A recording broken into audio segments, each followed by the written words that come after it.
내 편이 아니면 죽이려고 그래요. 그게 배타성입니다.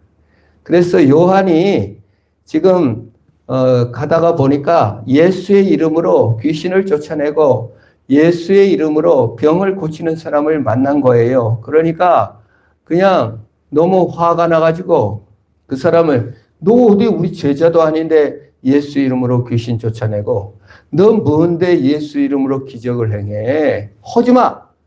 내가 예수님의 수제자고 내가 예수님의 사랑받는 제자야. 너가 뭔데 예수 이름으로 능한 일을 행해 하고 금했습니다. 거기까지 좋은데 예수님께 와갖고 이제 자랑까지 하는 거예요. 예수님, 내가 말입니다. 예수의 이름으로 능한 일을 행하는 자를 못하게 말렸어요. 예수님, 내가 잘했죠. 내가 예수님 편입니다. 내가 예수님 잘 따릅니다. 나는 예수당입니다. 예수당 아닌 사람은 우리가 반대해야 됩니다. 이 배타적이고 우월의식에 사로잡혀 남을 금하기가 쉬운 것이 우리 인간입니다. 왜 우리는 그렇게 배타적인 걸 좋아할까요? 우리 트럼프가 정말 이란을 공격하고 이란이 뭐 지금 두바이 막 공격해서 난리가 나지 않습니까? 정말 유금 주식은 떨어지고 기름값은 올라가고 내 아내가 막 빨리 가서 기름 넣어야 된다고 더 오르기 전에 이렇게 말할 정도로 지금 온 세계가 정말 난리가 났습니다. 이게 뭡니까? 내 수치와 두려움을 감추기 위해서 남을 공격함으로 내 편 만들기 위해서 서로 노력하고 있는 것입니다. 인간의 본능은 영원한 내 편을 바라는 것입니다. 사실 배타적이고 전쟁하고 갈라치기 하는 그 밑 마음에는 요한의 밑바탕에는 나는 예수님 편이지요. 내 두려움, 내 의심, 나는 여기에 속하면 된다라는 마음을 갖고 있기 때문에 그렇습니다. 우리 인류가 꿈꾸고 바라는 게 뭡니까? 영원히 내가 잘했든 못했든 조건이 나쁘든 영원히 내 편 있으면 얼마나 좋을까. 제가 청소년 때 기다리 아저씨라는 책을 읽었어요. 몇 번 봤습니다. 재밌어요. 읽으신 분도 있어요. 예, 고아예요. 수요일만 되면 그냥 원장이 너무 잔소리하고 괴롭히고 이게 너 고아 주제에 내가 너 키워주는 거만 하면서 너무 우울한 수요일인데 얼굴 없는 부자가 기부금을 줘가지고 이 고아를 돌보는 거예요. 뭐 생색을 내지 않고 다만 일기를 써서 보내라. 편지를 써서 보내라. 그래서 기다리 아저씨예요. 그림자만 봤어요. 그래서 편지를 쓰면서 영원한 내 편, 나 이 고아하고 정말 먹을 것도 없는 나를 이렇게 누군가 끊임없이 내 편이 되어준 거에 대한 감사와 그 성숙의 과정을 표현한 책입니다. 우리 마음에 고아와 같이 버려진 나를 정말 생색내지 않고 끊임없이 나를 도와주고 조건 없이 해주는 사람이 있다. 그거에 대한 갈망이 잘 또 성숙하는 과정을 얘기하고 있습니다. 영원한 남편이라는 도스토예프스키의 책이 있어요. 영원한 남편. 영원한 내 편은 어디 있는가? 아내를 구하고 배우자를 찾아서 배우자가 영원히 내 편 들어주고 영원히 나와 함께 해줄 것 같은 그런 책 제목이지만 그림에서 우리가 알 수 있듯이 이 정말 내 편 되어줄 줄 알고 영원한 남편일 줄 알았는데 수동적으로 여자에게 조종당하고 불륜과 어려움을 겪는 참 인간의 내면. 나는 영원한 편이 되고 싶지만 영원한 편이 되지 않고 버림받고 조종당하고 이용당하고 또 피해자인 줄 알았더니 남을 가해하고 남편에 의해서 희생당한 줄 알았더니 여자가 보복하고 여자한테 주도적으로 끌려다닌 줄 알았더니 나중에 또 보수하고 보복하고 미워하고 원망하고 또 다른 인생의 길들을 거르는 것을 보여줘요. 도스토예프스키가 인간의 본성, 내 편을 바라지만 남의 편이 되고 마는 남편, 내 인생의 동반자를 구하지만 영원히 나를 찌르고 아프게 하는 그런 내면을 잘 얘기해주고 있습니다. 인간은 늘 기대하죠. 누가 나의 편 들어주나. 누가 조건 없이 좀 나를 좀 도와줬으면 하는 걸 바라지만 그게 다가갈수록 무너지고 깨어지는 것을 잘 보여주고 있습니다. 우리 지금 사회 문제가 되고 있는 것이 촉법 소년 범죄율이 날이 갈수록 증가하고 있습니다. 2003년에 2만여 명 됐는데요. 2004년 기록에 지금 안 나왔는데요. 4만 5천 명인가 늘었어요. 젊은 청소년들이 기하급수적으로 여기서 2만 명에서 4만 명 드는 게 배가 는데 1년 사이에. 지금 청소년들이 왜 이렇게 막 구타에 막 엄청 이상한 일을 절도, 폭행, 성범죄도 아주 많습니다. 집단 윤관을 한다든지 10살에부터 14살 사이가 촉법소년이라고 합니다. 학자들이 나와서 왜 그런가?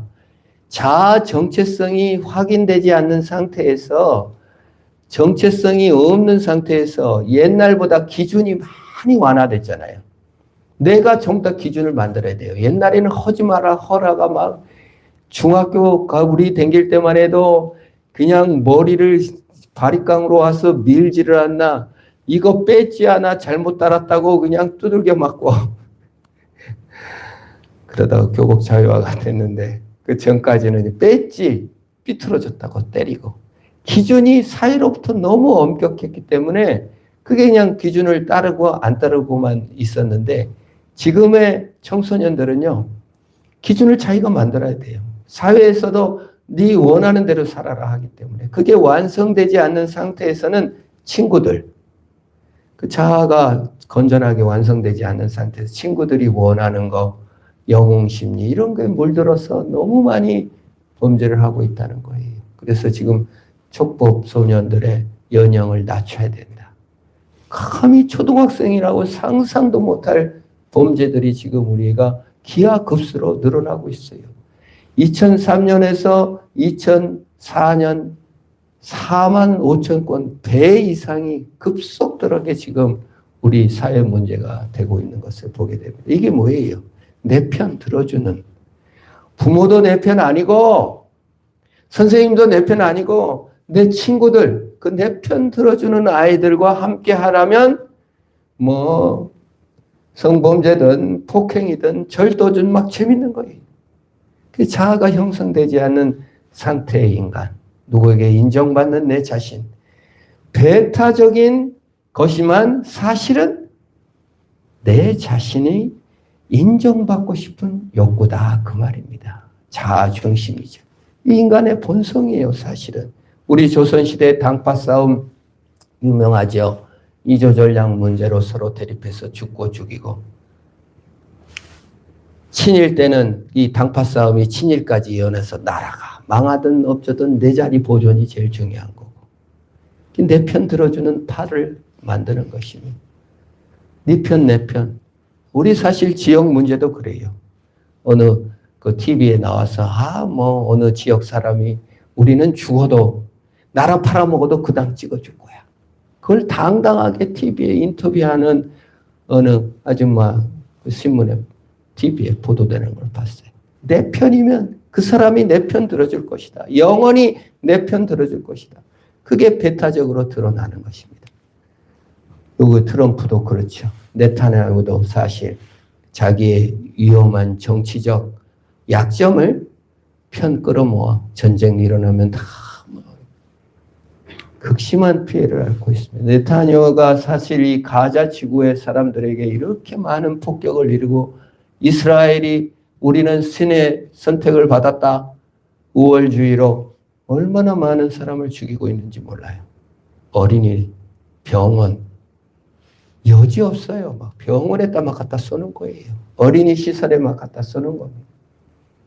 이 사회는 정말 내 편 되고 나를 보존하기 위해서 남을 적으로 만들고 배타성이 풍부하게 늘어나고 있는 위험한 시대를 살고 있는 것입니다. 우리나라 남성 혐오 심각하다고 느끼는 사람이 이렇게 많아요. 32.6, 53.1 그럼 얼마나 많아요. 남자들이 이런 피해의식에 젖들어 살아요. 여자들도 여성 혐오가 있다. 서로 화합해서 살아야 되는데 남녀 이렇게 그런 어떤 서로 남자를 못 믿고 여자를 못 믿고 있는 그런 시대를 우리가 살고 있습니다. 세대 간의 갈등, 노인 혐오 현상도 또 매스컴에서도 많이 나오기 때문에 이 늙는 것이 이 부끄러운 일이 돼가지고 어떤 주름살이 너무 부끄러운 거고 그냥 TV에서도요 늙었는데도 한 80인데도 젊게 사는 사람이 영웅인 거야. 늙으면 완전히 혐오스럽게 우리가 표현하고 또 이런 문화가 이 매스컴에 좀 부추기고 있는 세대 간의 갈등이 심하고 서로 배타적으로 혐오하는 것들이 늘어나고 있는 것입니다. 이것이 예수님 당시의 요한의 인식, 내편, 배타성 그 속에는 뭐가 있습니까? 오월러식 나는 예수의 정식 제자고 너희들은 가짜 제자 어디서 예수 이름으로 뭐 능력 행하고 병을 고쳐? 그만! 거짓말. 나한테 권리가 있어. 이스라엘, 우린 신의 선택을 받았어. 팔레스타인 죽어도 돼. 트럼프, 미국 패권주의, 이란 모슬림 사람들 핵 개발에 자기는 핵을 얼마나 개발하면서 다른 나라 개발한다고 갖다 막 죽이는 겁니다. 쏘는 겁니다. 베네수엘라 마약한다고 가서 막 대통령 내려버리고 주권 국가를 무서운 우월의식이죠. 예수님이 말씀하십니다. 예수께서 이러시되 금하지 말라. 야, 금하지 말라. 뭡니까? 내 이름을 의탁하여 능한 일을 행하고 즉시로 나를 비방할 자가 없느니라. 우리가 세상을요, 안 믿는 사람은 나쁜 사람. 이렇게 이분법적으로 보면 안 됩니다. 예수 믿는 것은 우월해지는 게 아니에요. 나도 죄인이었는데 그리스도께서 은총 베푸셔서 믿음을 얻게 되었다고 생각해야 되는 겁니다. 우리가 불교 믿는 사람도요, 그걸 잘못 믿었어. 너는 잘못됐어. 이런 관점으로 세상을 봐서는 안 돼요. 하나님께서 자비를 베푸셔서 그 카스트, 브라만 이런 어떤 강력한 계급주의 사회, 배다경 이러 있잖아요. 인도가 인도의 어떤 깊은 종교, 아주 계급이 너무 심화돼가지고 불교가 오기 전까지는요, 이렇게 이제 어떻게 해서 구원을 얻어야 됩니까? 라고 질문을 하면은 배다경 이런 거에 나와요. 없다, 구원이 너한테는. 다시 남자로 태어나서 브라만으로 태어나야 된다. 나머지는 구원이 없는 거예요. 그냥 운명으로 받아들여 살아라는 거예요. 그런데 석가모니가 나와서 야, 브라만 아니어도 수도라 어떤 계급 사람도 해탈하면 다 구원받아. 그래서 자유와 평등을 좀 일깨우고 모든 사람이 좀 살 숨 공간을 열어줬다 그 말이에요. 그런 의미에서 하나님께서 석가모니에게 깨달음과 지혜를 주셔서 세상을 좀 열어가도록 하신 것으로 우리는 이해해야 돼요. 세상 철학이나 세상 종교를 대할 때 우리가 하나님께서 그 정도 열어주셔서 그 어두운 시대에 조금 빛을 비춰주셨구나 라고 이해해야 하는 것입니다. 우리가 저기도 마찬가지예요. 공자님 지금 저장이 안 돼 갔습니다. 공자님 얘기도 마찬가지입니다. 공자가 옳으냐 예수가 옳으냐 이런 식의 접근을 하기 때문에 싸움이 일어나는 거예요. 여러분 인내 사상으로 질서를 지켜라. 착하게 살아라. 공자님 말씀은 한마디 뭐예요? 착하게 살아라는 말이에요. 그러면 그 혼란한 춘추 전국 시대에 돈 놓고 돈 먹기 힘 있는 사람들이 쳐들어오는 그 난리치는 세상에서 야, 착하게 사는 것이 있고 질서를 따르는 것이 좋다라는 것을 지혜를 공자에게 줘서 하나님께서 이 세계를 보호했구나라고 생각해야 됩니다. 우리 예수 믿는 사람들이 국가도 마찬가지예요. 국가의 질서를 주셔서 이렇게 악을 막고 있구나. 이렇게 생각해야 돼요. 도시도 마찬가지예요. 도시는 혐오하고 무서운 존재가 아니라 도시를 세워서 자유를 주고 도시 속에 문화를 꽃피우고 이런 모든 것들을 하나님께서 악한 세상에 도시를 줘서 막아주셨구나. 도시가 도시화 될수록요. 도시연구학자에 의하면 범죄율이 막 떨어진대요. 도시가 되면은 더 망할 일이 많을 것 같은데 오히려 범죄율이 떨어지고 문화가 꽃피우는 경우도 많이 있다는 거예요. 그런 면에서 하나님이 인간에게 지혜와 자비를 베푸셔서 이 세계를 보호하시려고 은총을 그쪽 방향으로 열어주신 것으로 이해해야 됩니다. 물론 예수만 믿어야 구원받습니다. 물론 그러나 우리가 예수 믿는 것이 내가 잘나서 구원받은 것이 아니라 하나님의 은혜인 것입니다. 너희가 그 은혜를 인하여 믿음으로 말미암아 구원을 얻었나니 이것이 너에게서 난 것이 아니요 하나님의 선물이라. 행위에서 난 것이 아니니 이는 누구든지 자랑치 못하게 하려 함이라고 에베소서 2장 8절 9절에 얘기하고 있잖아요. 아무도 자랑할 것이 없어요. 그런데 금하여 너 예수 안 믿었지? 지옥 가. 너 불교 신자지? 너 망할 놈. 너 그쪽 땅이지? 너는 그냥 쓸어버려야 돼. 죽어야 돼. 교회에서 그걸 강조하고 어느 목사님은 설교 때마다 그 당 죽여야 된다. 그 대통령 죽여야 된다고 계속 설교하다 붙잡혀 가기도 했잖아요. 너무 갈라치기, 너무 내 편, 배타성을 가르치는 거가 위험한 시대입니다. 예수님 그렇게 말씀하시지 않았어요. 내 이름을 의탁하여 능한 일을 행하고 즉시 나를 비방할 자가 없다. 왜 이렇게 남을 공격하고 나의 의로움 내 편으로 만들어야만 되고 내가 의로워야만 남보다 나아야만 산다는 마음을 버려라고 말씀하십니다. 주님께서는 우리를 반대하지 않는 자는 우리를 위하는 자니라고 했습니다. 특별히 호의를 안 베풀어도 가만히 놔뒀으면 어쨌다고요? 우리를 위한 자다. 우리가 세상을 살아갈 원리를 배워야 돼요. 우리가 왜 이렇게 배타적으로 되고 우월의식을 품게 되고 미워하게 됩니까? 내가 뭘 해줬다고 생각할 때 더더욱 속상해요. 친절을 베풀고 서비스를 해주고 막 큰 일을 해줬는데 그냥 몰라줘. 그건 너무 속상하죠. 그래서 여기서 기독교 복음의 원리가 들어가는 거예요. 성경은 우리를 세상을 대하는 방식을 알려주고 있는데요. 야, 네가 남을 도울 때 네 능력, 네 자랑, 네 피, 네 땀으로 하지 말고 주님이 주신 은혜와 주님이 공급하신 힘으로 일해라 그 말입니다.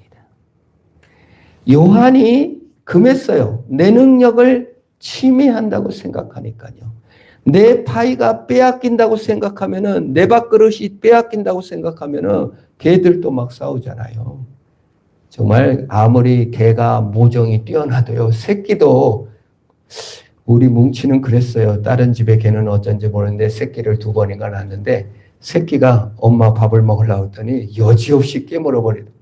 새끼도 자기 밥그릇 뺏으려고 하니까 깨물더라고요. 물고. 정말 그게 동물의 법칙이죠. 자연스러운 겁니다. 우리 인간도 마찬가지예요. 내 피와 내 땀을 들여 남을 도왔다. 자식을 키웠다.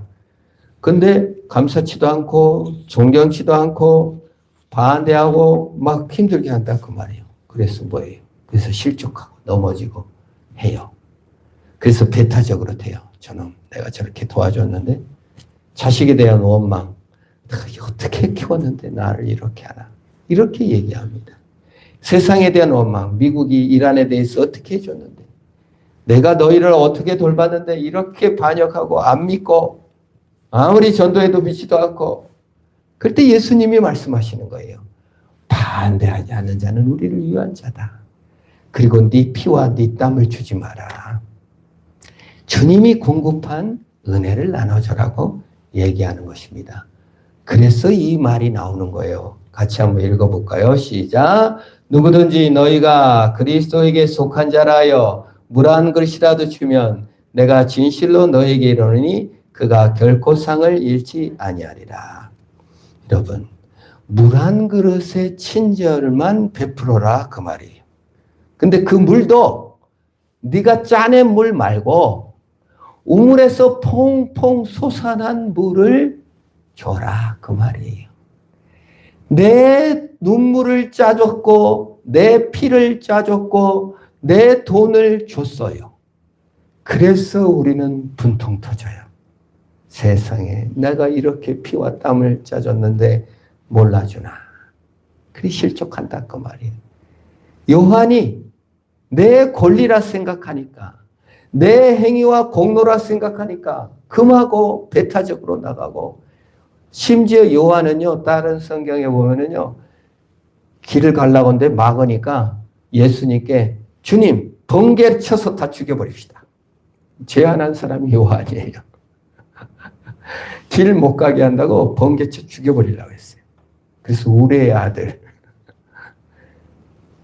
아주 성격도 급하고 자기의 여러분 조금 의로운 사람 얼마나 의에 빠져서 그 힘든지 모릅니다. 냉수 한 그릇 네가 퍼올린 것도 아니고 펑펑 쏟아난 그냥 주님이 공급하신 우물 한 잔 주었다라는 생각으로 살아라 그 말이에요.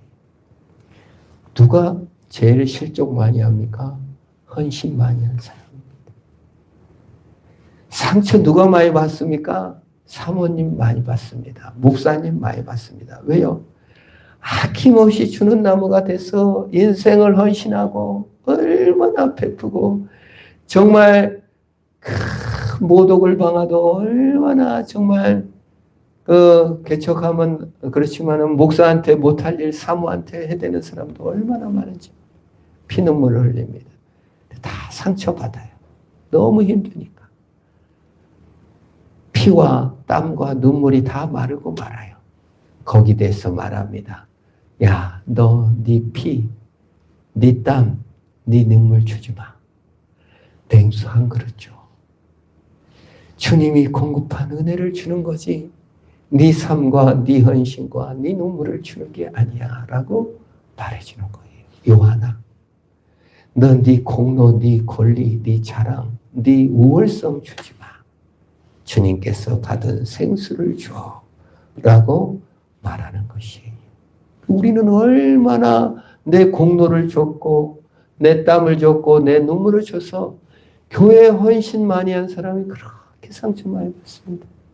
실족 누가 합니까? 교회 그냥 뭐 한 달에 한 번 정도 댕기고 1년에 한두 번 나온 사람 별로 실족 안 받아요.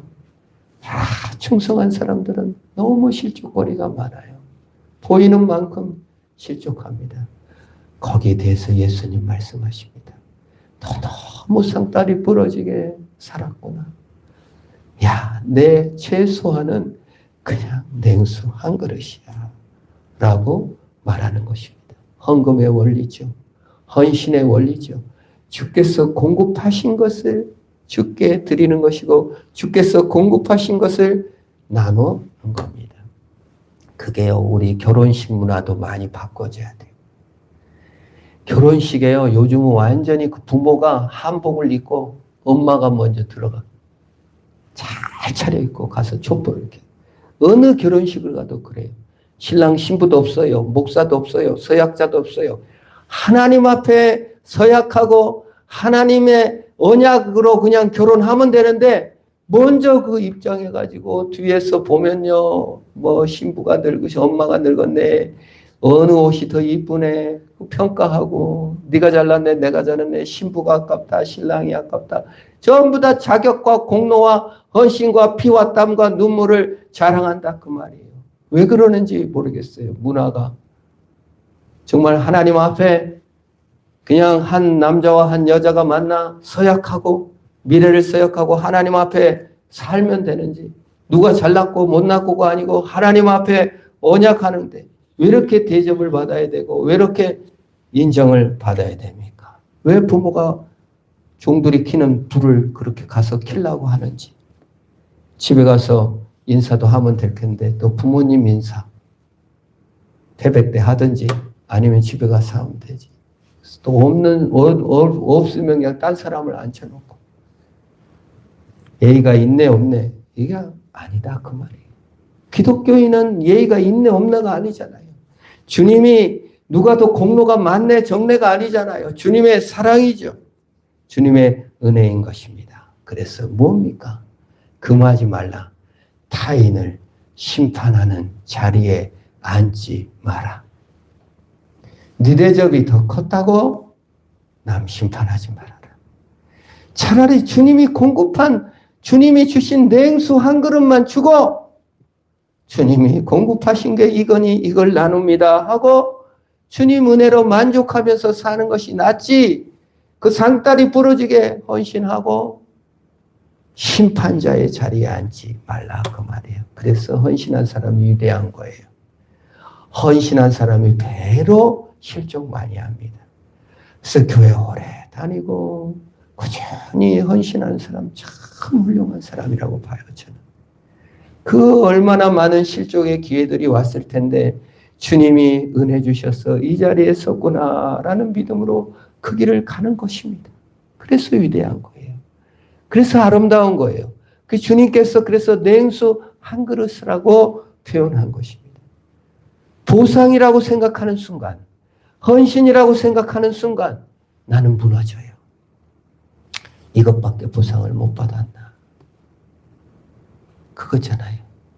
저는 우리 동기 목사님, 장영원 목사님, 그리고 사모님, 두 아들, 성민이 그 목사 되고 10월 달에 목사 되고 2월 달에 불러가지고 목사 된 지 5개월밖에 안 돼서 그 목사님, 사모님, 자녀 다 돌아가셨어요. 아들 한 명 낳고. 내 아내가 그때 한 말이 지금 생생해요. 아이고 세상에 달 다니는 직장 그만두고 피아노 전공하셨거든요. 사모님. 저렇게 모든 거 헌신해서 목사 됐는데 왜 하나님께서는 다 꼬실러가지고 죽게 하셨을까요? 그 우리 인간의 마음이죠. 보상받아야 되고 또 이걸로 우리 자신을 입증해야 되는 것입니다. 그러나 보상의 자리가 아닙니다. 헌신은 헌신 그 자체입니다. 예수는 예수 그 자체입니다. 우리 사무엘하 11장에 우리아는 보상을 바라지 않잖아요. 그래서 임금이 포상 휴가를 줘도 부인한테 안 가. 내가 하나님 앞에 전쟁하는 것은 하나님께 영광을 돌리는 거지 내 쾌락 지키려고 전쟁 나간 거 아니다. 내 돈 벌려고 나간 거 아니다. 주님께 영광이면 족하다. 주님 그 자체를 사모하는 신앙, 우리아의 신앙 아닙니까? 우리의 신앙의 결론이 뭡니까? 냉수 한 그릇. 내 삶 냉수 한 그릇밖에 안 됩니다. 주님이 나에게 냉수 한 그릇을 주셨나이다. 오병이어 기적이라고 했더니 어느 분이 나는 1병도 안 됩니다. 그래서 1병, 자신의 호를 1병이라. 5개도 아닌 1개밖에 못 받았습니다. 1개 드립니다. 주님이 주신 것만 드립니다. 주님의 은혜가 족합니다. 그렇죠. 그래서 바로 이 물을 두레박으로 퍼올려갖고 힘들게 한 게 아니라 펑펑 솟아난 주의 은혜를 나누는 저와 여러분 되기를 축원합니다. 근데 이 냉수 한 그릇과 연결되는 게 연자맷돌이에요. 이거 한번 읽어봅니다. 시작. 또 누구든지 나를 믿는 이 작은 자들 하나라도 실족하게 하면 차라리 연자맷돌을 그 목에 매어 바다에 던지는 것이 나으리라. 냉수 한 그릇과 딱 대비되어 있는 것이 이 연자맷돌이에요. 무서운 거죠. 연자맷돌은. 냉수 한 그릇은 아무것도 아닌데 연자맷돌은 너무 무거운 것이죠. 실족의 무게가 연자맷돌입니다. 우리는요, 이 말씀을 볼 때마다 남 실족시키지 말아야지. 내가 똑바로 살아가지고 남 실족시키면 안 돼. 이런 생각을 합니다. 그것도 좋은 생각이에요. 그러나요, 우리가 가장 많이 실족하는 건 누굽니까? 나입니다. 내 목에 연자맷돌 누가 답니까? 내가 답니다. 신앙생활하면서 너무나 많이 연자맷돌을 자기 목에 지가 달고 바다로 뛰어들 때가 한두 번이 아니에요. 그게 무엇이죠? 이 연자맷돌이? 그게 내 공로고요, 내 자랑이고요, 내 헌신이고요, 내 피고요, 내 눈물이에요. 그들을 인정받지 못할 때 스스로 좌절하고, 보상받지 못했을 때 내 헌신의 결과가 이거밖에 안 됐나? 너무 실족해버려요. 예수 그리스도의 영광, 주님께서도 사실 무엇을 성공하셨습니까? 네, 고생하다가 모함받아 죽어버렸잖아요. 예수님이 우리를 살리기 위해서 그렇게 하셨죠. 보상이 목적이 아니에요. 우리는 예수 그리스도가 목적이에요. 우리가 성공이 목적이 아니에요. 주님 그 자체가 목적이에요. 그런데 성공의 목을 매는 순간 우리는 연자맷돌에 목을 매는 거예요. 난 이거밖에 안 되나? 스스로 연자맷돌을 매버린다 그 말이에요. 너무나 많은 사람들이 이 무거운 연자맷돌을 목에 달고 빠져갑니다. 전 예수 믿는 사람들이요, 남 실족했을까 어쩔까 걱정하는 거 참 아름다운 거라고 생각하지만요, 먼저 심판 자리에 앉아서 자신을 너무 성과와 보상으로 평가하는 이 연자맷돌, 자기 목의 연자맷돌을 먼저 깨내야 될 줄로 믿습니다. 예수님께서 주시는 냉수, 소자여 안심하라. 예수님께서 주는 생수, 네 행위와 공로와 보상과 지위와 위치와 상관없이 내가 너를 사랑하고 내가 너를 위해 십자가에 죽었다. 그 냉수를 마시기를 축원합니다. 주변에 너무나 많은 사람들이 연자맷돌을 쥐고 살아요. 내가 똑바로 못 살았다. 부모의 기대에 좀 충분하게 못 살았다. 학교에 사회에 부응하지 못하고 살았다. 다 연자맷돌을 목에 메고 처량하게 살아갑니다. 예수 안에 자유의 생수를 나누시기를 축원합니다. 내 자유가 무엇인가? 내 신앙의 자유가 무엇인가? 내 행위와 공로와 헌신을 보고 사는가? 보상을 보고 사는가? 그리스도 주신 냉수를 보고 살 것인가? 우리에게 요구하십니다. 우리는 오늘을 삽니다. 얼마나 배타적인 삶입니까? 전쟁과 죽음과 갈라치기와 우월의식이 판을 치는 세상에 살고 있습니다. 우리는 냉수 한 그릇, 예수 생수 한 잔이면 족합니다. 그 은혜로 승리하는 저와 여러분 되기를 축원합니다. 기도하겠습니다. 하나님 감사합니다. 이 갈급한 시대에, 이 배타적이고 전쟁이 난무한 시대에 예수님께서 주신 냉수, 영원한 생수에 동참케 하신 것을 감사합니다. 내 공로와 내 행위와 사람들의 시선과 보상이라는 연자맷돌을 메고 빠져가는 내 자신이 줄을 끊고 예수 생수로 만족하게 하시옵시고, 주여 우리 주변에 수많은 사람들이 연자맷돌을 메고 구렁텅이로 빠져갑니다. 그들에게 참 자유, 그리스도로 만족하는 세상이 되게 하옵소서. 배타성과 이기심과 싸움과 분쟁이 가득한 이 세상에 예수 자유가 넘쳐나게 하옵소서. 예수님의 이름으로 기도합니다. 아멘. 하늘에 계신 우리 아버지, 아버지 이름을 거룩하게 하시며 아버지 나라가 오게 하시며